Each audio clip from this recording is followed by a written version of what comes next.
What's up, everyone? Welcome back to another episode of Kevin Prolix TV. And boy, do I got one for you. Check this out. I've cut off S3X. Okay, here we go. My husband and I have been married for a little under a year. We've been having problems with his sex drive for longer than that. Originally, he blamed his lack of sex drive on his depression medicine, which I was understanding of. He went to the doctor to get pills to get help for him not being aroused. While they do work, after we were done, he always complained about how much it made his chest hurt. This was constantly ruining the mood afterwards, so I told him to stop taking them. Fast forward, and we're back to square one. We started scheduling sex for Saturday, but it was so terrible. I never finished, and he never tried to do anything to me once he was done.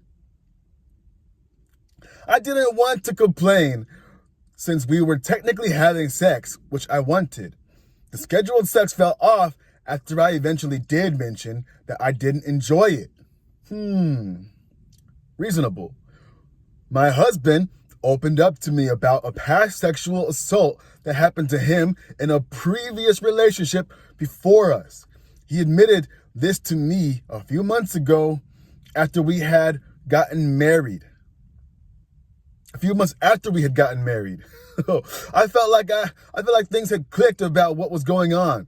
I recommended therapy and even mentioned that maybe he needed to do some sexual healing by rediscovering himself sexually.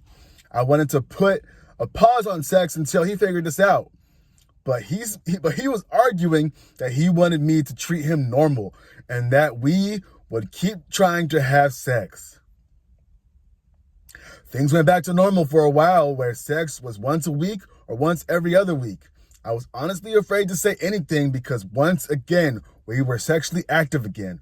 But recently, things have fallen off again. I told him the other day during a time of being upset that I no longer wanted to have sex because I'm tired of all the emotions that I feel about it.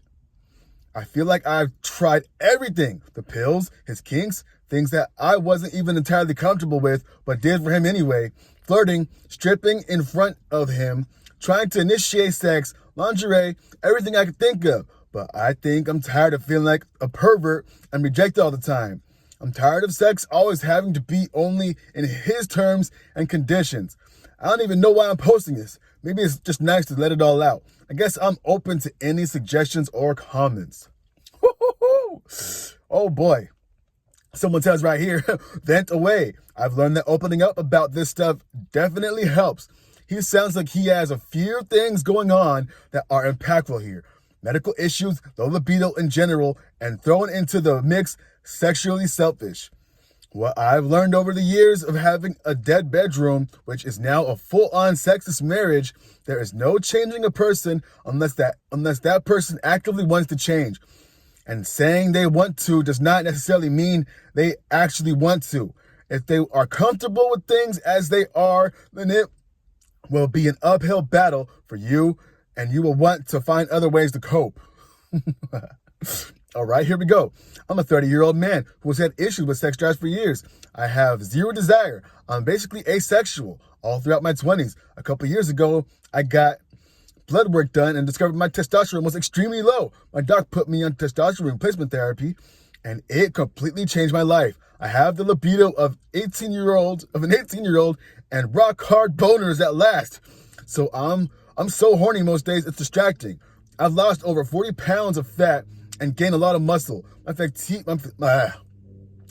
fatigue and brain fog are gone, and I feel absolutely fantastic. I feel better as a 30-year-old than I did when I was 25. Might be worth looking into for him. Just get some blood work and see see if he is low. It's the best thing I've ever done for myself. I was able to get out of my depression and anxiety and off meds.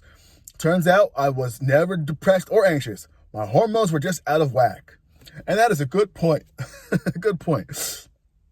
Another person. What depression medication was he on? SSRIs can really, really screw up your sex drive to the point where even a high libido can feel honestly no sexual arousal. And the OP says, The thing is, he's no longer on the antidepressants, and there has been no improvement. Wow. Another person right here. 56-year-old male. I've been on testosterone replacement therapy pellets for 8 months or so. I'll be honest, I noticed no difference from when my T was low and when it was high. Shot up to 14,000 when I first got my first implant. I came back down quickly and had to do my second round a month early. Still haven't noticed any changes, big or small. Best thing for me has been Cialis daily, 5 milligrams. My libido has always been high, but suffered with ED. Testosterone replacement didn't seem to help with ED, but the Cialis sure did. I know this is kind of tangential to the post, but I just wanted to say not to put all your eggs into the testosterone will fix it basket. It might work for him like it did you, but I've been underwhelmed. Best of luck. Okay, one more. Venting is important. It is hard not to have someone you can actually talk to. I have recently done the same with my wife, but only after 20 years. 17 with a dead bedroom together. And that's exactly the feeling. I'm tired of having to do everything on her terms. And boom. What did we learn, class? So, if you're the person that's on the other side of the person that doesn't want to have sex, then it is a mentally damaging thing. Like this woman right here. She's feeling so let down in all these ways by her man that she's like not even wanting to have sex anymore. Like, you know, I kind of had a situation like that. Good thing I got out of that situation because I was noticing myself. I'm just like, wait a second. Why am I feeling bad for wanting this? You know? Ain't no way, boy. Why are you going to put up with that? Nah. Anyway. Whew, what do y'all think? Is this person cooked or what? Like, comment, subscribe, and share, and I'll see you on the next one. Peace.